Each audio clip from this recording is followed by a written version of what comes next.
الحمد للہ رب العالمین والصلاة والسلام على افضل الانبیاء والمرسلین ونحن على ذلك لمن الشاہدین والشاکرین اما بعد فاعوذ باللہ من الشیطان الرجیم بسم اللہ الرحمن الرحیم واصبر نفسك مع الذین يدعون ربهم بالغداة والعشی یریدون وجهه ولا تعد عیناک عنهم صدق اللہ العظیم وصدق رسولہ النبی الکریم الامین الرؤوف الرحیم۔ محترم مکرم معظم و محتشم ناظرین کرام، السلام علیکم ورحمۃ اللہ وبرکاتہ۔ ناظرین کرام، سورہ الکہف سے آیت نمبر 28 تلاوت کرنے کا شرف حاصل کیا ہے، جس میں رب العالمین جل جلالہ وعم نوالہ وعز برہانہ ارشاد فرما رہا ہے کہ وہ لوگ جو صبح و شام ہر وقت میری یاد میں محو و مستغرق رہتے ہیں اور وہ ہر وقت اپنے رب کی رضا کے طلبگار رہتے ہیں، تو اے لوگو، تم ایسے ہی لوگوں کی صحبت، معیت اور رفاقت اختیار کرو اور تمہاری نگاہیں اس طرح ان کے چہروں کی جانب مرتکز رہیں کہ پلک جھپکنے کے برابر بھی تمہاری نگاہیں ان کے چہروں سے ہٹنے نہ پائے۔ جی ہاں ناظرین کرام، اس آیہ مبارکہ میں اللہ تبارک و تعالی اپنے برگزیدہ اور چنیدہ اولیاء کاملین، عباد صالحین اور ائمہ دین متین کا ذکر خیر ارشاد فرما رہا ہے اور حکم دے رہا ہے کہ یہی تو وہ لوگ ہیں کہ جن کی معیت و رفاقت، محبت و مودت اور ان کی صحبت اور ان کی کمپنی کو اختیار کرنا چاہیے، ان کی رزم میں بزم میں محفل میں بیٹھنا چاہیے، اس لیے کہ یہ وہ نفوس قدسیہ ہیں جو اگر بستر پر لیٹتے بھی ہیں تتجافی جنوبہم عن المضاجع یدعون ربہم خوفا وطمعا، دائیں پہلو پر جائیں تو اللہ کا خوف، بائیں پہلو پر جائیں تو اللہ سے امید رکھتے ہیں، خوف و امید کے درمیان یہ بستر پر گزارا کرتے ہیں، اور پھر رات کے پچھلے پہر جب ساری مخلوق خدا محو خواب ہوتی ہے تو یہ اپنے بستر کو چھوڑ دیتے ہیں، اپنے رب کے لیے چھوڑ دیتے ہیں۔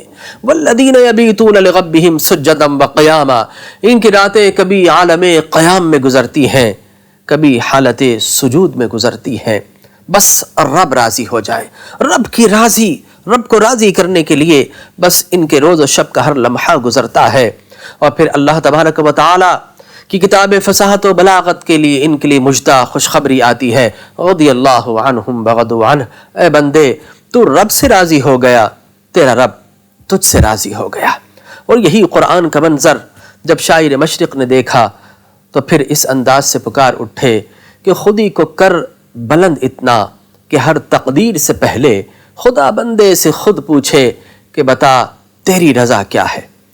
جی ہاں ناظرین کرام، یہی وہ اللہ تبارک و تعالیٰ کے بندگان خدا ہیں جو اللہ کو راضی کر چکے ہیں۔ اس تمہیدی گفتگو کے بعد اولیاء کاملین، عباد صالحین، ائمہ دین متین کو اللہ نے جو مراتب، جو مقام اور جس شرف اور علو سے نوازا ہے، اس گفتگو کے بعد اگر ہم تاریخ اسلام کا ایک سرسری مطالعہ کریں، اس کو بریفلی اجمالاً اگر اس کا جائزہ لیں تو یہ حقیقت بڑی شد و مد کے ساتھ ہماری نگاہوں کے سامنے آیا ہوتی ہے کہ خلفائے راشدین کے ادوار کے بعد، ان کے ٹینیور کے بعد جو زمانہ آیا، اس میں مسلمان واضح طور پر دو حصوں میں ہمیں منقسم یا ڈیوائیڈڈ نظر آتے ہیں۔ ایک طبقہ وہ ہے کہ جو مال و دولت، جاہ و حشمت اور منصب و حکومت کی تگ و دو میں نظر آتا ہے۔ یہ طبقہ زمام اقتدار پر فائز رہا، بے شمار فتوحات کے علم بردار بھی رہا، انہوں نے بے شمار علاقے فتح کیے، لیکن ناظرین کرام علاقے تو فتح کیے لیکن لوگوں کے دلوں کو فتح نہ کر سکے۔ ان کے سامنے گردنیں تو جھکیں لیکن لوگوں کے دل نہ جھک سکے، ایک یہ طبقہ۔ اور دوسری طرف ایک اور طبقہ جو بظاہر ہمیں بوریا نشی نظر آتا ہے، جو ہمیں جھگی نشی نظر آتا ہے، فرش نشی نظر آتا ہے، لیکن حقیقت میں وہ عرش نشی ہے۔ وہ اپنا گھر بار چھوڑ دیتے ہیں، وہ اپنی ساری لگزوریس لاف کو چھوڑ دیتے ہیں، اور بس ان کا مطمع نظر، ان کی مقصود حیات یہ ہوتا ہے کہ کسی طریقے سے بس اندھیری راہوں کو علم و ہنر کی قندیلوں سے روشن کر دیا جائے۔ وہ اپنا سب کچھ چھوڑ کر تبلیغ دین کو، اشاعت دین کو اپنا مرکز اور زندگی کا محور بنا لیتے ہیں۔ ناظرین کرام، یہی وہ لوگ ہیں کہ جنہوں نے علاقے فتح نہیں کیے لیکن لوگوں کے دل فتح کر لیے۔ ان کے سامنے لوگوں کی گردنیں نہیں جھکی، ان کے سامنے لوگوں کے دل جھک گئے۔ اور جو دلوں کو فتح کر لے، بقول جگر مراد آبادی، جو دلوں کو فتح کر لے وہی فاتح زمانہ۔ ناظرین اکرام، انہی فاتحین قلوب میں، انہی مسقرین قلوب میں جو ایک نہایت بلند بالا ممتاز نمایاں اور عرفہ و اعلیٰ مقام ہمیں نظر آتا ہے، وہ سلطان الہند خواجہ خواجگان خواجہ معین الدین چشتی اجمیری سنجری رحمہ اللہ تعالی کا مقام ہے۔ اللہ اکبر! ان کے سامنے کیا لوگوں نے گردنیں جھکائی؟ کیا فقط غریب، فقراء، یتامہ، مساکین؟ نہیں جناب، امراء ہے، غرباء ہے، فقراء ہے، حکمراں ہے، سب ہی کے تو دل ان کی بارگاہ میں جھکتے چلے گئے۔ کیا تلوار کی زور پر؟ نہیں، ان کی جو طاقت تھی وہ محبت تھی، وہ اخلاص تھا، وہ اللہ کی راہ میں ڈیڈیکیشن تھا، ڈیووشن تھا، وہ خلق خدا کی خدمت تھی۔ ہر وقت لوگوں کے لیے، مخلوق خدا کے لیے موجود رہتے تھے۔ ان کے دروازے جو کہ جھگی پر مشتمل تھے، جھگی کا دروازہ کیا ہوگا؟ ٹاٹ کی ایک چادر لٹکی ہوتی، جو چاہتا جب چاہتا رات کے کسی پہر، دن کے کسی بہر اپنی مشکلات لے کر حاضر ہوتا تھا۔ خواجہ صاحب اس کے لیے ہاتھ بلند کرتے تھے، اللہ تبارک و تعالی مشکل کشائی فرما دیا کرتا تھا۔ یہی وجہ تھی کہ آہستہ آہستہ خواجہ صاحب کی عظمت کا سکہ چار دانگ عالم میں روشن اور منور ہوتا چلا گیا۔ گفتگو اس پہلو کو روک کر ہم تھوڑی دیر کے لیے دیکھتے ہیں کہ خواجہ صاحب کی بایوگرافی کیا ہے، ان کی سوانح عمری کیا ہے۔ تو ہم جب تاریخ کا مطالعہ کرتے ہیں، کتب و تواریخ کو دیکھتے ہیں، تو پھر ہمیں نظر آتا ہے کہ خواجہ صاحب 533 34 یا 36 ہجری کے درمیان سیستان کے علاقے سنجر کے مقام پر پیدا ہوئے۔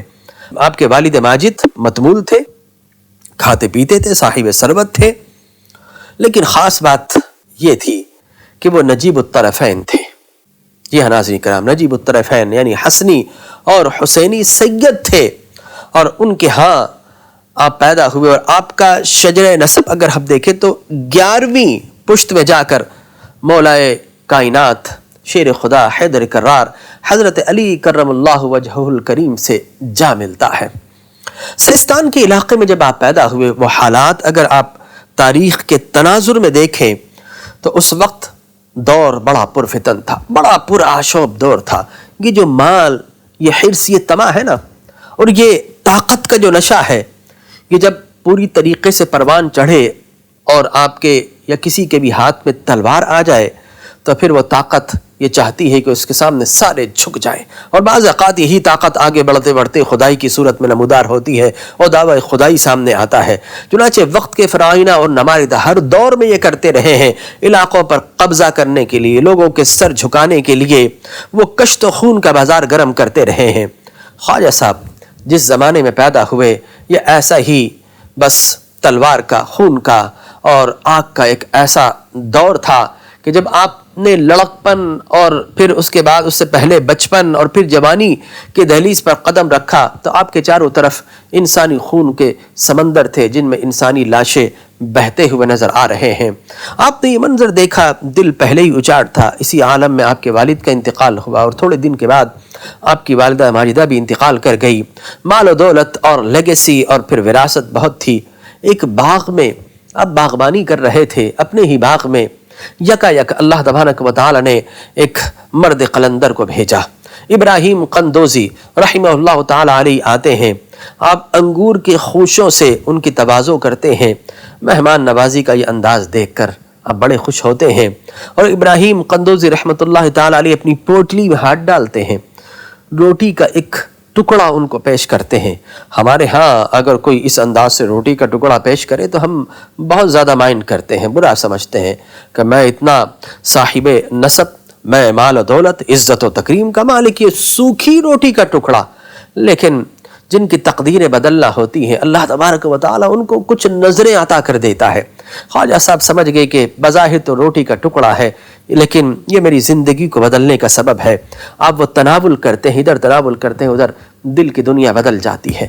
بس ظاہری اور باطنی علوم کا وہ چنگاری جو چنگاری کی صورت میں کہیں سب کانشیس میں موجود تھی، وہ پوری طرح شعلہ جولانی بن کر نمودار ہوتی ہے، اور پھر اس کے بعد آپ حصول علم کے لیے اپنا گھر بار سب کچھ چھوڑ دیتے ہیں اور سمرقند اور بخارا کا رخ کرتے ہیں۔ سمرقند اور بخارا، جی ناظرین کرام، اسلام مدینہ منورہ اور مکہ المکرمہ سے نمودار ہوا۔ دیکھتے ہی دیکھتے اس کا دوسرا اسٹیشن جو بڑا ہمیں نظر آتا ہے وہ کوفہ کے مقام پر ہے۔ حضرت علی کرم اللہ وجہہ الکریم جب کوفہ کو دار الخلافہ بناتے ہیں تو جید صحابہ کرام، فقیہ صحابہ کرام، محدث اور مفسر اور ترجمان القرآن، بڑے بڑے جید اور کبار صحابہ کرام پھر کوفہ میں آتے ہیں، اور کوفہ میں اسلامی علوم و فنون کے طور پر آج بھی کوفہ یاد کیا جاتا ہے۔ اسلام کی تبلیغ، اشاعت، ترویج اور باقاعدہ ریٹن فارم میں آپ جتنی بھی کتب احادیث دیکھتے ہیں، جتنا بھی ذخیرہ تفاسیر دیکھتے ہیں، وہ سارے کے سارا اسی دور میں کوفہ میں کمپائل کرنے کا اس کا آغاز ہوا۔ کوفہ کے بعد اسلام کا جو تیسرا بڑا مرکز ہمیں نظر آتا ہے وہ سمرقند اور بخارا نظر آتا ہے۔ یہ امام بخاری امام المحدثین وہیں کے ہیں، امام ترمذی وہیں کے ہیں، نیشاپور وہیں پر ہے۔ بے شمار صحائے ستہ کے سارے ائمہ کرام میں کوئی عربی نہیں ہے، سارے یا تو پرشین نظر آتے ہیں یا پھر سینٹرل ایشیا سے ان کا تعلق سمرقند اور بخارا سے نظر آتا ہے۔ آج آپ کتب احادیث کو سناتے بڑے فخر سے کہتے ہیں کہ یہ حدیث کا معیار یہ ہے، یہ صحیح ہے، یہ حدیث صحیح لغیری ہے، یہ جو ہے صحیح لذاتی ہی ہے، اس حدیث کا معیار یہ ہے، حدیث متواتر ہے، یہ مشہور ہے، یہ مرفوع ہے، یہ غیر مرفوع ہے، یہ حسن ہے، یہ صحیح ہے، یہ ضعیف ہے۔ بے شمار کتب کی جو اقسام نے یہ کہاں مرتب کی گئی؟ یہ ساری کی ساری سمرقند اور بخارا میں ان کا تعین کیا گیا، باقاعدہ اسماء الرجال کے علوم۔ تو سمرقند بخارا میں جا کر مدارس اور خانقاہوں میں، پہلے جو مدارس آج کل کے جو مدارس اس طرح نہیں ہوتے تھے، وہاں خانقاہی نظام ہوا کرتا تھا، اور خانقاہ سے متصل میں نے جا کر دیکھی ہیں سمرقند میں اور بخارا میں، وہ ساری وہ خانقاہ اور اس سے متصل مدارس ہوا کرتے تھے۔ وہاں پر بظاہر تو ظاہری علوم پڑھائے جاتے تھے، لیکن سب سے پہلے اخلاق کو شیپ اپ کیا جاتا تھا، کردار کو سنوارا جاتا تھا، ادب اور آداب، ایٹیکیٹس اور بیہیویئر سکھائے جاتے تھے، پھر اس کے بعد ہاتھ میں کتاب دی جاتی تھی، پھر علوم و فنون سکھائے جاتے تھے۔ فقط ظاہری علوم نہیں ناظرین کرام، ظاہری علوم کے ساتھ ساتھ باطنی علوم کے خزانے بھی دلوں میں انڈھیلے جاتے تھے، اذہان میں ان کو محفوظ کیا جاتا تھا۔ چنانچہ خواجہ صاحب، خواجہ خواجگان حضرت خواجہ معین الدین چشتی اجمیری سنجی رحمۃ اللہ تعالی علیہ ظاہری علوم کا خزانہ اپنے دل میں سجا کر اب دل میں تڑپ ہے، کسک ہے، ایک دل مچل رہا ہے کہ روحانی اور باطنی علوم سے بھی کہیں سے اکتساب فیض کیا جائے۔ نیشاپور کے مقام پر آتے ہیں۔ اب میں نیشاپور کی ہسٹری بتاؤں گا تو یہ بات بہت لمبی ہو جائے گی، لیکن اسلامی علوم و فنون کا ایک بہت بڑا مرکز نیشاپور، اور اس وقت نیشاپور خواجہ عثمان ہرونی رحمہ اللہ تعالی علیہ کے روحانی فیوز سے جگمگ کرتا ہوا نظر آ رہا ہے۔ ان کا شہرہ چار دانگ عالم میں پوری طریقے سے پھیلا ہوا تھا۔ خواجہ صاحب ان کے سامنے زانو تلمذ طے کرتے ہیں، روحانی علوم و فنون حاصل کرتے ہیں، اور پھر ان سے اکتساب فیض لیتے ہوئے سلوک اور تصوف کی منازل کو طے کرتے ہوئے ان کی خدمت میں حاضر رہتے ہیں۔ خواجہ صاحب کے دو سفر بڑے مشہور ہیں، ایک آپ نے تنہا کیا اور ایک آپ نے اپنے پیر و مرشد کی معیت و رفاقت میں کیا، اور تیسرا سفر 40 سال کی عمر میں پہنچتے ہیں تو پھر دل میں یہ جو شوق ہے یہ پوری جولانی کے ساتھ، پوری آب و تاب کے ساتھ جوان ہو کر انگڑائی لیتا ہے کہ اب تو آقا کریم علیہ الصلاۃ والتسلیم کی خدمت میں حاضر ہونے کے لیے یقینی طور پر وہ مرحلہ آ گیا ہے، علم و فنون حاصل کر لیے ہیں، آقا کی بارگاہ میں جا کر پیش کروں گا کہ آقا آپ کا بندہ آ گیا ہے، آپ کا غلام آ گیا ہے، یہ کچھ کوشش کی ہے دین اسلام کے لیے، اس کو آگے بڑھائیے۔ یہ شوق پیدا ہوتا ہے۔ آپ کعبۃ اللہ میں پہلے طواف کرتے ہیں، عمرہ ادا کرتے ہیں، اور جا کر اللہ کی بارگاہ میں کہتے ہیں اے اللہ تیرا بندہ معین الدین حاضر ہے۔ جواب آتا انتم العالون واللہ معکم، اے معین الدین چشتی، اللہ نے تمہیں فاتح بنا دیا ہے، اللہ تبارک و تعالی نے تجھے کانکھرر بنا دیا ہے، اور اللہ تبارک و تعالیٰ کی مدد تیرے ساتھ شامل حال ہے۔ بے اختیار سر و سجود ہوتے ہیں، کیفیت بدلتی ہے، زار و قطار روتے ہوئے مدینہ منورہ کی جانب جاتے ہیں اور رقت کے ساتھ آقا کو کہتے ہیں الصلاۃ والسلام علیک یا رسول اللہ۔ آپ کا غلام خادم حاضر ہے۔ ہاتف غیبی سے آواز آتی ہے سلطان الہند وعلیکم السلام۔ سلطان الہند، یہ لقب آقا کی بارگاہ سے ملا۔ جو سلطانوں کا سلطان ہو، انبیاء کا سلطان ہو، وہی کسی کو سلطان الہند کا لقب عطا کر سکتا ہے۔ یہ لقب ملا تو خواجہ صاحب فرماتے ہیں آقا آپ کا غلام ہوں تبھی تو بادشاہ ہوں، آپ کے غلام ہی تو بادشاہ ہوتے ہیں۔ بادشاہت لے کر روز رسول سے پلٹتے ہیں، اپنے مرشد کو یہ مجدہ، یہ خوشخبری، یہ بشارت دیتے ہیں، اور 53 سال کی عمر میں پہنچتے ہیں تو مجرم کہتے ہیں کہ جاؤ اب وقت آ گیا تمہاری تاج پوشی کا، جاؤ اپنی سلطنت میں جاؤ، اپنی مملکت میں جاؤ، وہاں جا کر دیکھو معاملات کیا ہے، بندگان خدا متلاشی ہے، توحید تمہیں تلاش کر رہی ہے، جاؤ توحید کے جام لوگوں کو جا کر پلاؤ، جاؤ ایمان کی حلاوت اور لذت کیا ہوتی ہے یہ جام جا کر لوگوں کو پلاؤ۔ خواجہ صاحب نیشا پور سے پلٹتے ہیں اور پھر اسی وقت حضور غوث العظم محی الدین الجیلانی البغدادی قندیل رحمانی رضی اللہ تعالی عنہ وارضہ اپنی ظاہری حیات میں اپنے پورے شباب کے ساتھ، اپنے پورے روحانی کمالات کے ساتھ، اپنے پورے علمی فیوز و برکات کے ساتھ ظاہری حالت میں بغداد میں موجود ہیں۔ خواجہ صاحب آپ سے اکتساب فیض کرتے ہیں اور پھر وہاں سے حکم ملتا ہے تو سفر طے کرتے کرتے قلندر لاہور، داتا کی نگری لاہور میں آتے ہیں اور داتا حضور آ کر سلام پیش کرتے ہیں، چلے کا حکم ملتا ہے اور وہیں پر حجرہ نشی ہو جاتے ہیں، اعتکاف نشی ہو جاتے ہیں، اور وہاں پر 40 دن کا چلہ کر کے جب واپس پلٹتے ہیں تو نہ جانے کیا کچھ ملا، جھولیاں کیسے بھری گئی، سینے کو علوم و فنون سے اور روحانی کمالات سے کس طرح روشن منور کیا گیا۔ جب حجرے سے نکلتے ہیں تو بے اختیار ان کی زبان پر یہ اشعار ہوتے ہیں گنج بخش فیض عالم مظہر نور خدا، ناقصاں را پیر کامل کاملہ را رہنما۔ اللہ اکبر، کہ آپ کی گنج بخشی، آپ کی سخاوت کیسی ہے کہ پورے عالم کو فیض دے رہی ہے۔ گنج بخش فیض عالم مظہر نور خدا، کیوں نہ دیں، آپ تو اللہ تبارک و تعالی کے نور کی تجلی ہے، مظہر ہے، اور اللہ کا نور جس طرح پورے عالم اطراف و اکناف کو روشن کر رہا ہے، اللہ کے دیے ہوئے نور سے فیض لے کر آپ بھی اسی طرح سخاوت کا دریا پورے عالم میں بہہ رہا ہے، لوگ اکتساب فیض کر رہے ہیں۔ ناقصارا پیر کامل، آپ تو ناقصوں کے پیر کامل ہیں، رہنمائی اور رشد و ہدایت دینے والے ہیں، اور فقط ناقصوں کے، اگر کوئی کہے کامل تو آپ تو کاملین کے بھی رہنما ہیں۔ جی ہاں ناظرین کرام، کوئی کامل اس وقت تک نہیں بنتا جب تک کامل کو کامل اور پھر کمال کے نقطہ کمال پر پہنچانے والا کوئی موجود نہ ہو۔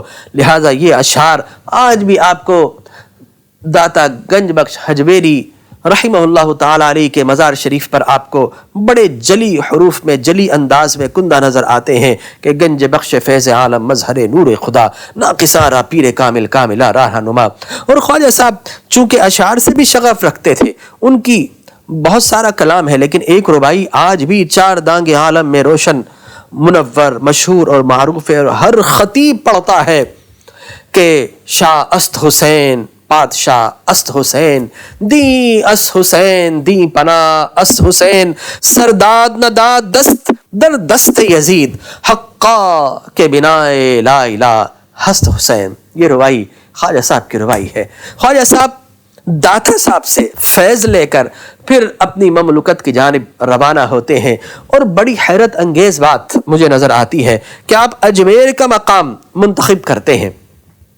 ہم نے دیکھا کہ جتنے بھی صلحاء آئے، جتنے بھی ناسے آئے، جتنے بھی رہنما آئے، چاہے ان کا تعلق لشکر و سپاہ سے ہو، چاہے ان کا تعلق علوم و فنون سے اور فیوز و کمال سے ہو، وہ سارے کے سارے عام طور پر یوبی کے علاقوں میں، ہم نے دیکھا دہلی کے علاقے میں اس کے سونے کی چڑیا کہا گیا، لہٰذا ہر کسی کے لیے جتنے بھی جنگجو ہوتے تھے ان کے لیے بڑی پرکشش جگہ تھی۔ اسی طریقے سے اور دیگر مقام پر آپ جائیں تو وہ علوم و فنون کے اور تہذیب اور تمدن کے مراکز تھے، لوگ وہاں جاتے تھے۔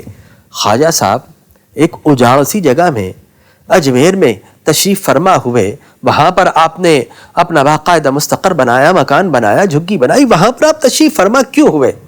تو ناظرین کرام، میں دو چیزوں میں مماثلت دیکھتا ہوں، مکۃ المکرمہ میں اور اجمیر میں۔ وہ جغرافیائی اگر حدود کی بات کریں، یہ علاقے کی تہذیب و تمدن کی بات کریں، دونوں میں دونوں طرح کی مماثلت نظر آتی ہے۔ مکہ کیا ہے، اگر آپ ماضی میں کوئی 20-25 سال پہلے گئے ہوں گے تو آپ محسوس کرتے تھے کہ مکۃ المکرمہ ایک پیالے کی مانند ہے، چاروں اطراف میں پہاڑ بلند و بالا، اور بیچ میں ایک میدانی علاقہ ہے، اور اسی کے قلب میں، اسی کے سینے پر کعبۃ اللہ اپنی پوری آب و تاب کے ساتھ الحمدللہ آج بھی موجود ہے۔ جبل عمر بھی ہے، شعب ابی طالب بھی ہے، جبل ابی قبیس بھی ہے، اور دیگر پہاڑ بھی وہاں پر موجود تھے بیعینی۔ اسی طرح اگر آپ اجمیر شریف جائیں تو وہ بھی پیالے کی مانند ایک وادی نظر آتی ہے، چاروں طرف پہاڑ ہے، اور بیچ میں آج ہمیں خواجہ صاحب کا پر نور مزار پر نور نظر آتا ہے، بالکل وہی کیفیت۔ مکہ کے تہذیبی اور تمدنی اور معاشرتی کیفیت دیکھیں تو وہاں پر لوگ بڑے سخت گیر ہوتے تھے، اور بڑا ان میں ایک تکبر و تفاخر کی ایک کیفیت موجود تھی، اور اپنی بات پر ڈٹ جایا کرتے تھے، جنگجو بھی تھے، بہادر بھی تھے مکہ کے لوگ، یہ ساری خوبیاں ان میں بھی تھے، ہر کسی کی بات فوراً نہیں سنا کرتے تھے۔ یہی وہ کیفیت یہاں پر راجواڑے میں راجپوت موجود تھے، جو بڑے ہٹ دھرم تھے، بہت زیادہ ضدی اور سخت دل ہے، لڑنے والے جنگجو اور بہادر تھے۔ یہی وجہ تھی کہ جتنے لوگوں نے بھی انگریزوں سے لے کر بعد یا اس سے پہلے جتنے لوگوں بھی وہاں پر حملہ کیا، کامیابی نہیں ملی۔ شہاب الدین غوری بھی وہاں پر حملہ آور ہوا، لیکن پرتھوی راج اور راجپوت سردار سامنے آ گئے اور اسے شکست فاش ہو گئی، وہ واپس پلٹ گیا۔ لہٰذا خواجہ صاحب اتنی سخت زمین میں، اتنے سخت لوگوں میں آ کر بیٹھے، اور جس طرح مکہ کی سرزمین پر اس خطے میں اسلام طلوع ہوا، اس خطے میں اسلام اگر طلوع ہوا ہے وہ خواجہ صاحب کی تعلیمات سے، ان کی اثار سے، ان کے اخلاص سے، ان کی شبانہ روز محنت سے، تگ و دو سے اسلام پھیلا۔ بڑے سخت دل لوگ تھے، پتھر کی مانند تھے، لیکن خواجہ صاحب کی نگاہ نور پڑی تو پتھروں میں دراڑیں پڑنا شروع ہو گئی، ان کے دل خواجہ صاحب کی جانب جھکنا شروع ہو گئے۔ رات ہو دن ہو، خواجہ صاحب سب کے لیے ہاتھ بلند کرتے تھے، اللہ تبارک و تعالیٰ ان کی حاجتوں کو پورا کیا کرتا تھا۔ آہستہ آہستہ بندگان خدا بالکل کشاکش ان کی جانب کھچنا شروع ہو گئے۔ پرتھوی راج جو وہاں کا حاکم تھا، اسے پتہ چلا کہ خواجہ صاحب یہاں پر آ گئے، اور یہ کون ہے؟ یہ یوگی بھی نہیں ہے، گیانی بھی نہیں ہے، کوئی سادھو بھی نہیں ہے، اس کے ساتھ ساتھ کوئی بھکشو بھی نہیں ہے، یہ تو شہاب الدین غوری کا ہم مذہب اور ہم مسلک اور ہم مشرب ہے، لہٰذا یہ یہاں پر آ گئے، وہ دشمن ہو گیا۔ لیکن چاروں طرف دیکھتا ہے کہ میرے دربار کے اندر بھی کچھ لوگ ایسے ہیں، میرے مصاحبین ایسے ہیں، میرے وزراء کچھ ایسے ہیں جو کہ ان کے دست حق پر بیعت کر چکے ہیں، وہ انہیں اچھا سمجھتے ہیں، اب اگر میں تلوار چلاؤں گا تو کہیں بغاوت نہ ہو جائے۔ دوسرا کام کرتے ہیں، ایسا کرتے ہیں کہ سانپ بھی مر جائے لاٹھی بھی نہ ٹوٹے۔ چنانچہ اس نے قرب و جوار کے جتنے بھی اور دور جتنے بھی جہاں اسے معلومات تھی، انفارمیشن تھی، اس نے یوگی اور گیانیوں کو بلایا کہ ان سے مقابلہ کرو، انہیں شکست دو، تاکہ ان کے کمالات ماند پڑ جائیں گے تو لوگ ان سے دور ہو جائیں گے آہستہ آہستہ۔ چنانچہ شادی دیو، ایک بڑا مشہور و معروف، اسے دیو کہا جاتا تھا بظاہر، بعض لوگوں نے کہا کہ وہ انسان تھا، بعض نے کہا وہ دیو تھا، اور جنات کی نسل سے تھا، اس کا بڑا شہرہ تھا۔ کسی طریقے سے بہرحال اسے بلایا گیا اور وہ ہواؤں میں اڑتا آیا، لیکن خواجہ صاحب کے پر نور چہرے پر اس کی نظر پڑی، رام رام کرتا ہوا آیا، لیکن جیسے ہی اللہ کے ولی کی نظر پڑی، رام رام ختم ہو گیا، اور اس کی زبان سے رحیم رحیم رحیم جاری و ساری ہو گیا، وہ کلمہ پڑھ کر مسلمان ہو گیا۔ پھر کیا کیا جائے؟ ایک اور شخص کو جو بڑا مشہور و معروف تھا، بڑا ذہین و فتین تھا، اسے طلب کیا گیا، یوگی جے پال اس کا بڑا نام۔ اس نے کہا یہ تو کوئی مسئلہ ہی نہیں ہے، میں 2 منٹ کے اندر ان کی کمالات کو، ان کی ساری طاقت کو میں زچ کر دوں گا، انہیں ختم کر دوں گا۔ وہ آیا اور آتے ہی اس نے خواجہ صاحب کو چیلنج کیا کہ میں ہواؤں میں اڑ سکتا ہوں، تم اڑ کر دکھاؤ۔ وہ ہواؤں میں اڑنا شروع ہو گیا۔ اللہ اکبر! اللہ کے اولیاء کو اللہ تبارک و تعالیٰ جب کہیں بھیجتا ایسے نہیں بھیجتا۔ میں اگر اپنا نمائندہ کہیں بھیجوں گا، اسے پورے ٹولز کے ساتھ، پورے ہتھیار کے ساتھ، پورے کیل کانٹوں کے ساتھ بھیجوں گا۔ اللہ نے اپنے اتنے عظیم ولی کو بھیجا، خالی ہاتھ بھیجتا؟ اللہ تبارک و تعالیٰ نے وہ کمالات ان کو دیے ہیں جو یقیناً نبوت کی میراث تھی۔ نبوت تو ختم ہو گئی تھی، لیکن وہ ورثہ، وہ روحانی کمالات جو نبی کے ساتھ منسوب ہو تو معجزات کہلاتے ہیں، ولی کے ساتھ کرامت کی صورت میں موجود ہوتے ہیں۔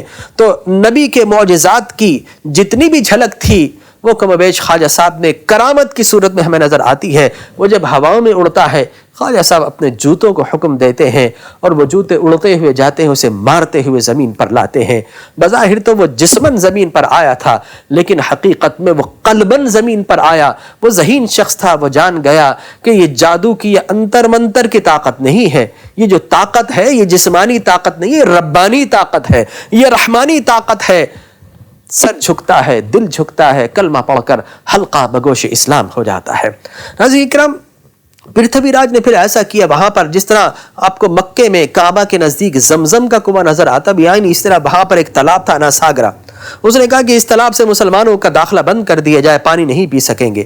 خواجہ صاحب نے اپنے روحانی علوم و فیوز کے ساتھ اس پانی کو ایک پیالے میں، بڑا مشہور و معروف واقعہ ہے، آپ بے شمار کتب میں اس کو پڑھیں گے، اس سارے تالاب کو اپنے پیالے میں جمع کر لیا۔ اب کوئی نہیں پی سکتا تھا، لوگ پیاس سے حلق سوکھ گئے، لوگ مرنا شروع ہو گئے، اور پرتھوی راج کو اطلاع پہنچی کہ لوگوں کی حالت زار بہت زیادہ خراب ہے، اب تیرے خلاف بغاوت ہو جائے گی۔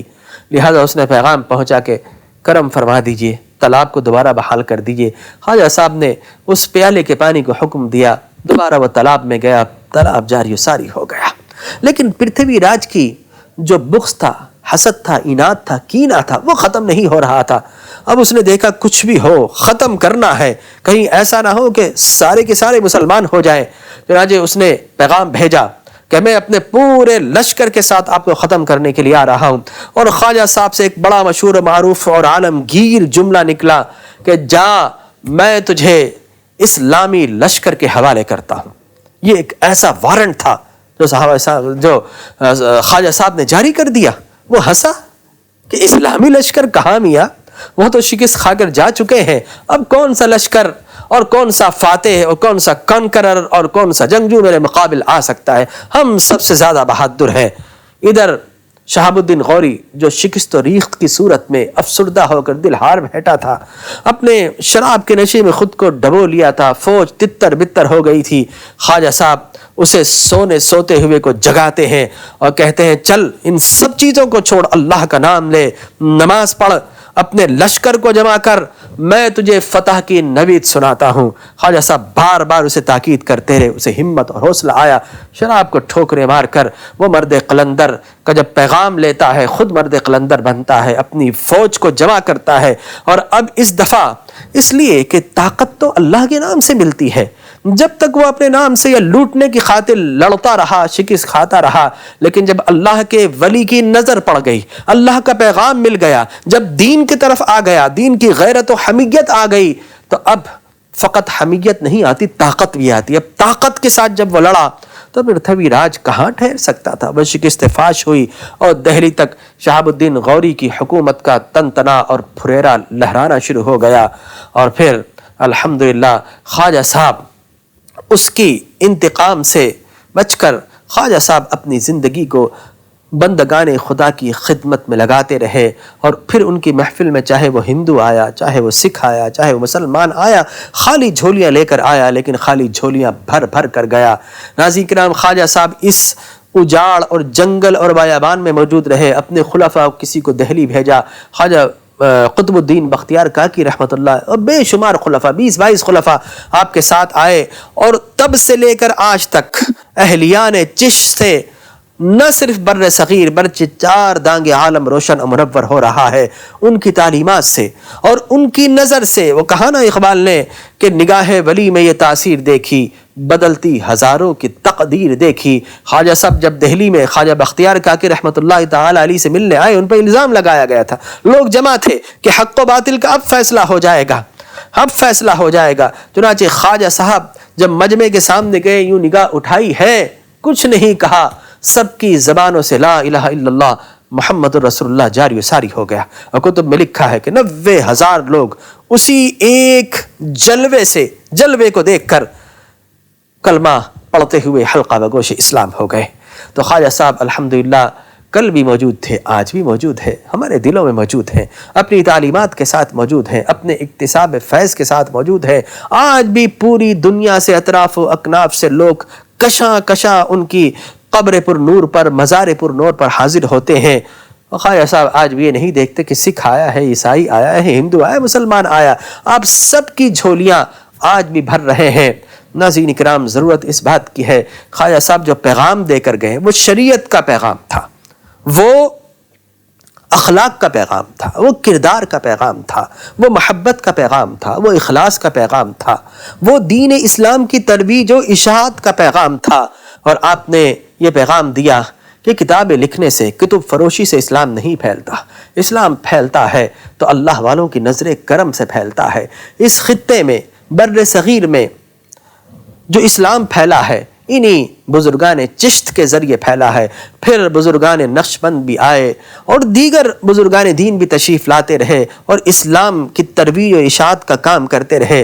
آج میں بڑی عجیب و غریب بات آپ کو بڑے فخر کے ساتھ بتاؤں گا، اگر آج آپ 1.5 بلین مسلمان ہیں، 1.5 ارب مسلمان ہیں، تو ان میں سب سے زیادہ بڑی تعداد مسلمانوں کی کون سی ہے؟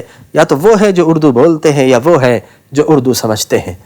عرب میں جو رہنے والے مسلمان ہیں وہ تقریباً 33-35 کروڑ مسلمان ہیں، جن میں 3-4 کروڑ کیپٹک کرسچنز بھی موجود ہیں، جوز بھی موجود ہیں۔ اور اس کے ساتھ ساتھ اگر آپ فار ایسٹ میں چلے جائیں تو وہاں پر آپ کو انڈونیشیا میں ملئی مسلمان نظر آئیں گے، ان کی تعداد بھی 30-35 کروڑ کے قریب بنتی ہے۔ پھر اس کے بعد افریقہ، ادھر ادھر ملا کر یہ تعداد مختلف صورتوں میں 70-80 کروڑ کے قریب پہنچتی ہے۔ لیکن کوئی بھی زبان بولنے والے وہ 30-35 کروڑ سے زیادہ نہیں ہے۔ لیکن اردو بولنے والے کتنے ہیں؟ پاکستان میں 20-22 کروڑ۔ اب بنگلہ دیش میں جائیں تو وہ اردو بولنے یا سمجھنے والے وہاں پر بھی آپ کو 18-19 کروڑ مل جائیں گے۔ انڈیا میں آپ کو 24 یا 22 کروڑ مسلمان مل جائیں گے۔ افغانستان میں چلے جائیں، سری لنکا میں چلے جائیں، بھوٹان میں چلے جائیں، اردو بولنے اور سمجھنے والے جو مسلمان ہیں ان کی تعداد 70-80 کروڑ ہے۔ اب سوال یہ پیدا ہوتا ہے، ان کو کلمہ کس نے پڑھایا؟ اللہ کے انبیاء کرام تو ایک معروف روایتوں کے مطابق یہاں پر تشریف فرما نہیں ہوئے، یا تبلیغ یہاں پر اس انداز سے نہیں کی، صحابہ کرام نے اس انداز سے تبلیغ نہیں کی، نہیں آئے۔ یہاں پر کون آئے ہیں؟ یہاں پر اللہ کے اولیاء آئے ہیں۔ تو اللہ کے اولیاء کا فیضان یقیناً ہے پاکستان، تو پاکستان بھی اللہ کے اولیاء کا فیضان ہے۔ آج اگر ہم مسلمان ہیں تو ہمیں سلوٹ کرنا ہوگا اپنے محسن اعظم خواجہ خواجگان خواجہ معین الدین چشتی اجمیری سنجری رحمۃ اللہ تعالی علیہ پر۔ شرک کے فتوے چھوڑ دیجئے، سب سے بنیادی سوال اپنے دل سے کیجئے کہ آپ کے فور فادرز کو کلمہ کس نے پڑھایا؟ جو سید ہے ان کو چھوڑ کر آپ کے فور فادرز کو کلمہ کس نے پڑھایا؟ آپ تو بٹے ہوئے تھے، آپ کو تو نیچ ذات کہا جاتا، شدر کہا جاتا تھا، آپ کو تو 4th شیڈول میں ڈال دیا گیا تھا۔ لیکن اسلام نے بتایا کہ نہیں، کوئی اونچ اور نیچ نہیں ہوتی، اسلام کا کلمہ پڑھ لو، سب برابر ہے، مساوات، ایکویلٹی ہے۔ اسلام کی بنیادی تعلیم ہے، یہ کلمہ بزرگان دین نے پڑھایا ہے۔ پاکستان کے پیچھے بنانے میں بھی انہی کا ہاتھ ہے اور انہی کی تعلیمات کا ثمرہ ہے کہ آج ہم یہاں پر موجود ہیں۔ یقیناً آج ضرورت اس بات کی، اور بالخصوص وہ لوگ جو خانقاہی ہیں، جو خانقاہی لوگ ہیں، عوام الناس سے تو تقاضا ہے، لیکن مطالبہ خانقاہ نشینوں سے ہے، گدی نشینوں سے ہے، سجادگان سے ہے کہ آپ کے باپ دادا، آپ کے فور فادرز نے شریعت کو اپنایا، دین کو اپنایا، اور لگزوریس لائف نہیں گزاری انہوں نے بہت زیادہ کوئی بادشاہوں کو سے رشتہ داریاں نہیں کی ہیں، انہوں نے کوئی سیاست میں بہت زیادہ حصہ نہیں لیا، لینا چاہیے، لیکن آج کل کی سیاست بہت زیادہ سوالیہ نشان اس کے ساتھ لگے ہوئے ہیں۔ انہوں نے ترویج دین کی، تو فقط اس زمانے میں نہیں، آج بھی آپ دیکھیے ہم 15ویں صدی میں ہیں، 1000 سال گزرنے کو ہے، لوگ بادشاہوں کے نام بھول گئے ہیں، لیکن وقت کے بادشاہ لاہور آئے تو داتا حجویری کا نام بچے بچے کو یاد ہے۔ پوری دنیا میں چلے جائے، خواجہ خواجگان کا نام سب کو یاد ہے۔ کیوں یاد ہے؟ ہر دور کے بادشاہ ہیں، یہ بے تاج بادشاہ ہے، بے زمانہ بادشاہ ہے، ہر زمانہ ان کا ہے، کوئی مخصوص زمانہ ان کا نہیں ہے۔ تو آج ہم بھی اور آپ بھی اگر اپنے اسلاف کے طریقے پر چلیں گے، اپنی خانقاہوں کو تصوف سے سجائیں گے، لا الہ الا اللہ کے ذکر سے سجائیں گے، درود شریف کے وظیفوں سے سجائیں گے، اپنے چہروں کو داڑھیوں سے سجائیں گے، آقا کریم کی مانند لباس پہنیں گے، شریعت کی یونیفارم پہن کر رسول اللہ صلی اللہ علیہ وسلم کے چہرے انور سے انسپائر ہو کر انہی جیسا چہرہ بنانے کی کوشش کریں گے، انہی کی تعلیمات سے اگر آج ہم مزین اور منور ہوں گے تو یقیناً یہ وقت دور نہیں جو آج اسلام کو ٹیررزم کے ساتھ، دہشت اور وحشت کے ساتھ منسوب کیا جا رہا ہے، اس لیے کہ ہم نے اس سسٹم کی حفاظت نہیں کی جو اولیاء کرام نے ہمیں دیا تھا۔ ہم نے اس سسٹم کو دوسرے سسٹم سے ریپلیس کر دیا اور جہاد کے مقدس نام کو استعمال کیا۔ نتیجہ یہ نکلا کہ نہ مارنے والے کا پتہ، نہ مرنے والے کا پتہ، نہ اپنے کا پتہ، نہ بیگانے کا پتہ۔ میں اپنا خون کہاں تلاش کروں؟ میرے ہی کسی بھائی کی آستین پر میرا لہو چمکتا ہوا نظر آ جائے گا۔ یہ کیفیت کیوں ہے؟ یہ پرآشوب لمحات ہمیں کیوں مل رہے ہیں؟ اسلام تو امن کا مذہب ہے، آشتی کا مذہب ہے، سلامتی کا مذہب ہے، اور آج مسلمان اسلام اور مساجد میں لوگ جاتے ہوئے ڈرتے ہیں، آج اجتماعات میں جاتے ہوئے ڈرتے ہیں۔ مسجد تو امن کی جگہ ہے لیکن ہم نے اسے بھی نہیں چھوڑا ہے۔ کیوں؟ اولیاء کرام کی تعلیمات سے دور ہو گئے ہیں۔ ہم نے قال رسول اللہ جو پڑھا تھا خانقاہی نظام کے ساتھ، ادب و آداب کے ساتھ، آج وہ تعلیمات ختم ہو گئی ہیں۔ خانقاہوں میں اب تو مجاور رہ گئے ہیں یا گور کٹ، اور مدرسوں میں قم باذن اللہ کہاں سے آئے؟ گلا تو گھونٹ دیا اہل مدرسہ نے میرا، کہاں سے آئے صدائے لا الہ الا اللہ؟ تو یقیناً قم باذن اللہ جو کہتے تھے وہ رخصت ہوئے، لیکن آج بھی موجود ہے۔ اللہ کبھی کبھی یہ بندے پیدا کرتا ہے ایسے عظیم برگزیدہ شنیدہ، لیکن پیدا کرتا رہا ہے، کرتا رہے گا۔ بس ہمیں اپنی خالی جھولیاں بھرنے کی ضرورت ہے، انہیں تلاش کرنے کی ضرورت ہے۔ تو بس میں اتنا کہوں گا، یہ سحر جو کبھی فردا ہے تو کبھی ہے امروز، نہ جانے ہوتی ہے کہاں سے پیدا، لیکن وہ سحر جس سے لرزتا ہے شبستان وجود، ہوتی ہے وہ بندے مومن کی اذان سے پیدا۔ دعا کیجیے اللہ تبارک و تعالی ہمیں اولیاء چشت، اولیاء قادریہ، اولیاء نقشبند، اولیاء سہروردیہ، سارے اولیاء کرام کی تعلیمات سے استفادہ کر کے اپنے گھروں کو، اپنے شہر کو، اپنے محلوں کو امن اور سلامتی اور اسلام اور شریعت کا گہوارہ بنانے کی توفیق عطا فرمائے۔ آمین۔ وآخر دعوانا ان الحمد للہ رب العالمین۔